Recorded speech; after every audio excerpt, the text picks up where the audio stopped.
Estamos de volta com o programa Ciência e Espiritualidade, hoje falando um pouco mais sobre as doenças da modernidade.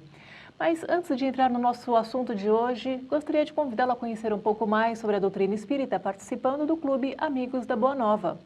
Tenha mais informações sobre o funcionamento através do telefone 0800 12 18 38. No programa de hoje estou com o Dr. João Lourenço, médico psiquiatra e psicoterapeuta, falando sobre as doenças da modernidade, sobre uma ótica sistêmica e uma ótica espiritual. Bom, a gente falou um pouquinho, né, de como o comportamento das pessoas podem mascarar situações, podem até inventar doenças, né? Por que o ser humano de hoje tem um prazer em falar que está doente, em que tem qualquer tipo de transtorno? Bom, eu acredito que tem um pouco a ver com a cultura. No Brasil existe a cultura da doença. Quando você está doente, pode tudo. Você pega a licença do trabalho, o pessoal vai te paparicar, vai levar comida na cama, né? Vai fazer um monte de coisa. Então existe uma cultura nacional de que a doença é gostoso. Você ganha atenção, você pode ficar em casa sem ficar sendo chamado de vagabundo, né? Que está faltando no trabalho. Tem uma série de ganhos secundários com a doença. Mas eu acredito que o fato das pessoas acreditarem em certas maneiras de viver é que faz elas adoecerem. Porque elas, eu sempre falo, porque elas perdem o sentido da vida. Então elas colocam metas, colocam situações para alcançar na vida e normalmente elas até alcançam, só que aí cai num vazio. Que nem aquela sensação do cachorro que sai correndo atrás do carro. Quando o carro para, e aí, o que eu faço? Era para morder o pneu? Eu não sei o que fazer mais. O não saber para que viver, né, ou o sentido da vida, essa desinformação mata mais do que as doenças. Então, às vezes, as doenças é que viram motivação, substituem a motivação da vida. E, ao mesmo tempo, eu me permito, me é permitido viver assim. Eu recebo condescendências por causa disso. Uhum.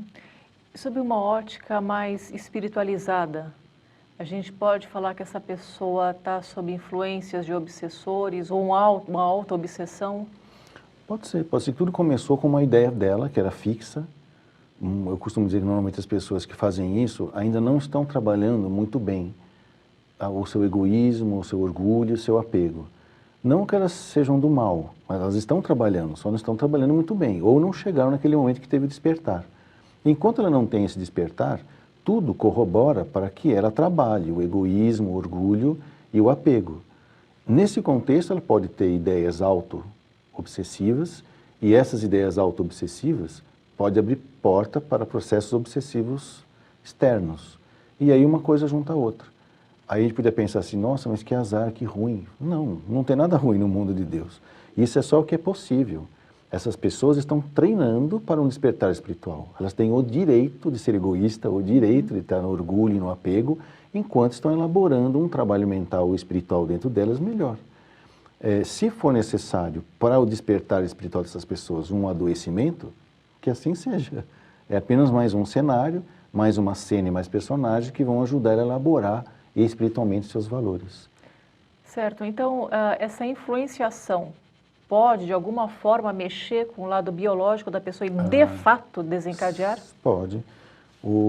Quando você fala da visão sistêmica, é exatamente isso. É ver o ser humano como um ser biológico, psicológico, social e espiritual. Né? A rigor, eu sempre, vamos dizer assim, imito a doutora Maria Júlia Preto Pérez, que ela sempre falava que todas as doenças eram espirituais e psicológicas, todas. E eu, como era recém-formado, chegava para ela e falava assim, mas como? Lombriga é psicológico? Ela falava assim, claro que é psicológico. Se a pessoa estivesse bem, ela lavava a mão antes de comer e não pegava lombriga. Então, eu acho que é muito interessante que tudo nasce do espiritual, sim. Quando você tem processos obsessivos, então são energias que se enxertam ou são insertadas, né, no seu campo energético, que é o seu perispírito, e lá pode haver mudanças nos seus centros de força, que mais cedo ou mais tarde vai afetar o correspondente no corpo físico, que são os complexos neurológicos, e com isso, mais tarde, vai alterar, dando sintomas, a primeiro princípio, que a gente chamaria de sintomas psicossomáticos, depois vai alterar a função, né? E finalmente a estrutura do órgão, que já é a doença psicossomática. Tudo por uma influência energética negativa. Então, o pensamento é tudo na Não. vida? Não, é quase Não, tudo. não é o pensamento. Com essa conclusão eu cheguei me estudando Espiritismo. O que é tudo na vida é o sentimento. O pensamento é um mero reflexo, uma antena do que você sente. Então, por isso que a gente tem que buscar se aproximar de Deus no que Ele tem de maior. Ou seja, Ele é todo poderoso porque Ele é todo amoroso. A luz da chama dele é a mesma luz da nossa chama, apesar de ser uma chama menor, mas se eu aproximar a minha chama da dele, é a mesma chama. Então, se eu fizer isso em termos de coração, a minha maneira de raciocinar e perceber as coisas também muda. Então, o ser humano é um ser amoroso, não é racional. Porém, de uma certa forma, não utiliza as potencialidades do amor. Porque ele está usando o racional ainda, é só um processo. Agora ele está começando a perceber pelo racional que ele precisa dar mais passagem aos sentimentos. Tudo serve, né? E quando que tem esse despertar? Porque tem pessoas que passam uma encarnação sem se cuidar do lado espiritual, sem prestar uma caridade, sem desenvolver o amor, né? O que seria um agente catalisador para essa mudança interna?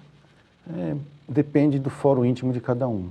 Às vezes uma doença é uma maneira da pessoa despertar, uma perda. Isso no mundo de expiação e provas, em que você é obrigado a passar por situações sem saber por quê. Parece um castigo. No mundo de regeneração, não. Eu já quero passar por situações, me preparo para elas, busco orientação e me submeto à experiência, com amor, com vontade, com sincero desejo de estar mudando a minha vida. Então, nem sempre tem dor. Pode ter um desconforto, que é o desconforto da contrariedade, fazer diferente. E normalmente, quando você faz esse esforço de fazer o contrário, você começa a criar dentro de você essa disposição para o despertar espiritual. E aí vem um outro risco, de adoecer por causa do despertar espiritual. Certo. Bom, então a gente vai falar um pouquinho mais sobre isso no nosso próximo bloco. Bom, você que está em casa, aguarde. Voltamos já já.